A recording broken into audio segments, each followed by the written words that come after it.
ചിത്രകലയുടെ ആരവം തലസ്ഥാന നഗരിയിൽ നിറയാൻ ഇന്ന് നിമിഷങ്ങൾ മാത്രം ബാക്കി. 63ാമത് സ്കൂൾ കലോത്സവത്തിന് ശനിയാഴ്ച തുടക്കമാകും.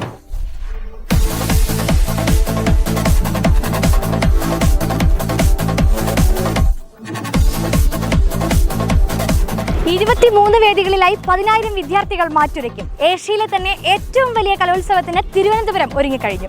ശനി രാവിലെ 9-ന് പ്രധാന വേദിയായ സെൻട്രൽ സ്റ്റേഡിയത്തിൽ പൊതുവിദ്യാഭ്യാസ ഡയറക്ടർ എസ് ഷാനവാസ് പതാക ഉയർത്തുന്നതോടെ കലോത്സവത്തിന് ഔപചാരിക തുടക്കമാകും. സെൻട്രൽ സ്റ്റേഡിയത്തിൽ ശനി രാവിലെ 10-ന് മുഖ്യമന്ത്രി പിണറായി വിജയൻ ഉദ്ഘാടനം നിർവഹിക്കും. മന്ത്രി വി ശിവൻകുട്ടി അധ്യക്ഷനാകും. മന്ത്രിമാരായ GR Anil, K Rajan, AK Saseendran, Roshy Augustine, KN Balagopal തുടങ്ങി 29 പേർ മുഖ്യാതിഥികളാകും. 8-ന് വൈകിട്ട് 5-ന് സമാപന സമ്മേളനം പ്രതിപക്ഷ നേതാവ് VD സതീശൻ ഉദ്ഘാടനം ചെയ്യും. നടൻ ടൊവിനോ തോമസ് മുഖ്യാതിഥിയാകും.